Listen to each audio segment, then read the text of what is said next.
Next up is the movie Green Book.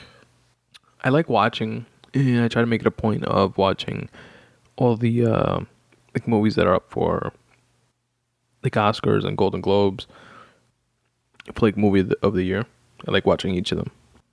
I try to anyway. Green Book is the first of this past year that I've watched. I have Bohemian Rhapsody to watch next. I saw some of the Lady Gaga one. I was like in and out on that one. But Green Book, I thought was a really good movie. I liked it a lot. I thought the movie was in large part about balance and finding balance within yourself and outside of yourself in life in general. And I thought the movie showed this by like the obvious racial overtone of black and white, but it also showed this in more subtle ways, like bad cops, like the cops that arrested Dr. Shirley in the South and like took a bribe, took money to like let him go, and the other cops that just like locked them both up, and Dr. Shirley had to call in a favor with somebody that knew Bobby Kennedy, versus good cops like the cop that pulled them over when it was like snowing. They were driving back to New York. Spoiler alert. Like help them while they like change the tire. So it showed like that balance, like at the cop level, for example. You had the balance within musicians. You had the very classically trained pianist in Dr. Shirley and his trio, balanced with the freedom and fluidity of jazz and the improvisation of jazz and rock and roll.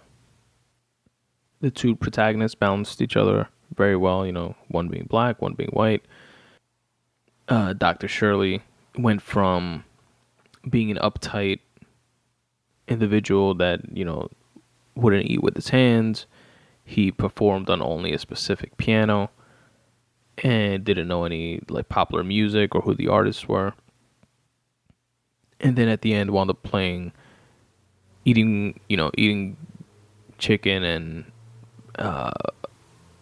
playing on a broke down piano in a local dive bar. So the movie showed like the growth of that character in that direction, the balance of that character.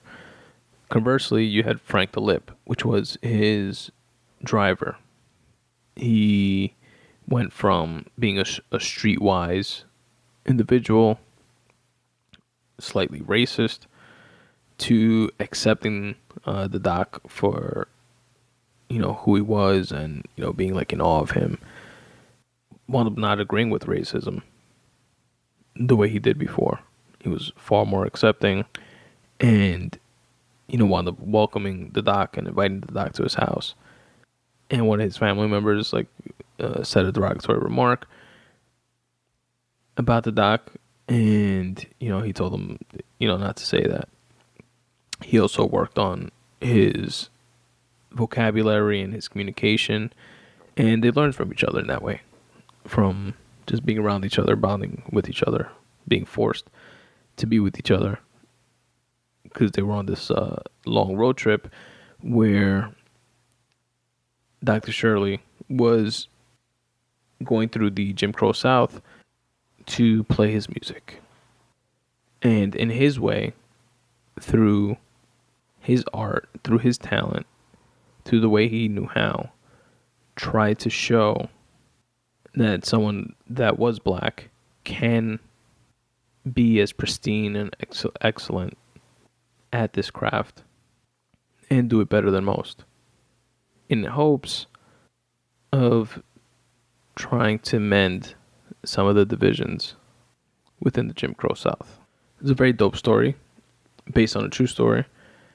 And the Green Book, it's called the Green Book because there's a book called The Green Book within the story, which is a listing of all the like hotels that Dr. Shirley could stay at because he was African American. and he couldn't stay where his driver, Frank, could stay. And, they're both from New York, so this segregation didn't exist there. But down south, it was alive and well. And just to go back to what I was saying before about people being like multifaceted, is depicted in this within Dr. Shirley, with how, like dignified and how proper he was.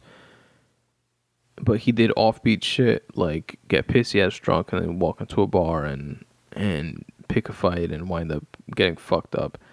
And then, getting pissy ass drunk and hooking up with, he was a homosexual, hooking up with like a random dude and wind up getting arrested for that. So he was this like classical pianist with all this high level training. He had tons of money and very well off and educated individual, very high strung, but then did that like off the ball, offbeat shit as well. There's a dope line that Dr. Shirley tells Frank, which is, "Don't lose your cool and maintain your dignity." I thought that was a dope line. And Sebastian Maniscalco, the comedian, the comic, was in the movie. He played a relative of Frank, and it was super funny.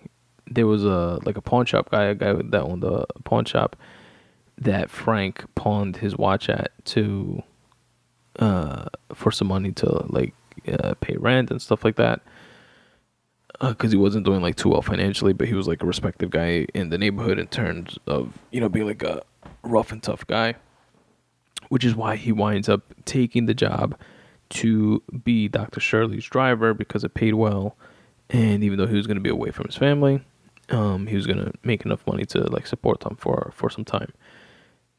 And he pawns his watch and then leaves instruction with Sebastian, his relative, to go pick up the watch, before the pawn shop guy sells it, to get it back for him.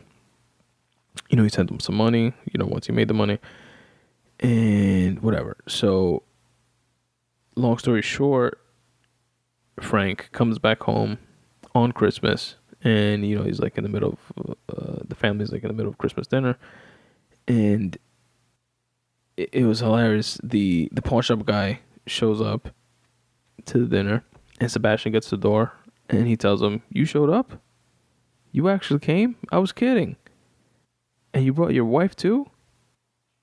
And then the guy comes in or whatever, and Sebastian turns around to everybody and says, "Hey everybody, it's so-and-so," whatever the guy's name was. And he didn't even bring anything on Christmas. So, I don't know. That scene was just funny. Sebastian busting his balls like, "I invited you to Christmas, but I didn't think you'd fucking show up. And you didn't even bring anything? You fuck." And one last line that I thought was really dope in the movie that I'll leave you guys with is, "The world is full of lonely people scared to make the first move." Let that one marinate for a bit, folks. That's episode 124 of the Spun Today Podcast.